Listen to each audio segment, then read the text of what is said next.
EY की हालिया study के अनुसार भारत जल्द ही क्रय शक्ति समता यानी परचेजिंग पावर पैरिटी के हिसाब से दुनिया की दूसरी सबसे बड़ी अर्थव्यवस्था बन जाएगा। लेकिन यह तुरंत 1-2 साल में नहीं होगा, बल्कि इसके लिए 2038 तक इंतजार करना होगा।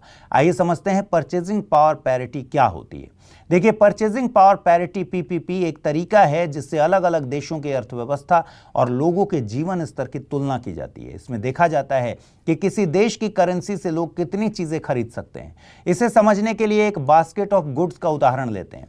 मान लीजिए एक टोकरी में रोजमर्रा की जरूरत की चीजें रखी गई हैं, जैसे चावल, दूध, ब्रेड, अंडे, आलू एटसेट्रा। अब अगर वही टोकरी भारत में 1,000 रुपए की और अमेरिका में वो टोकरी $50 की है, तो इस हिसाब से दोनों देशों की करेंसी और उनकी कीमतों की तुलना की जा सकती है।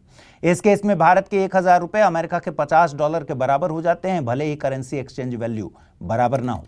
इसको ऐसे समझिए, सपोज $1 की कीमत लगभग 80 रुपए है। इस हिसाब से $50 हुए 4,000 रुपए। यानी पीपीपी के हिसाब से अमेरिका का 4,000 वाला सामान भारत में 1,000 रुपए में मिल जाता है।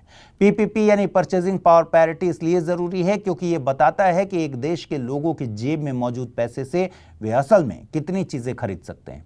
अगर सिर्फ डॉलर से तुलना करेंगे तो लगेगा कि भारत कमजोर स्थिति में है, लेकिन पीपीपी असली तस्वीर दिखाता है कि किस देश की अर्थव्यवस्था में कितनी ताकत है और वहां के लोग कितनी चीजें अफोर्ड कर सकते हैं।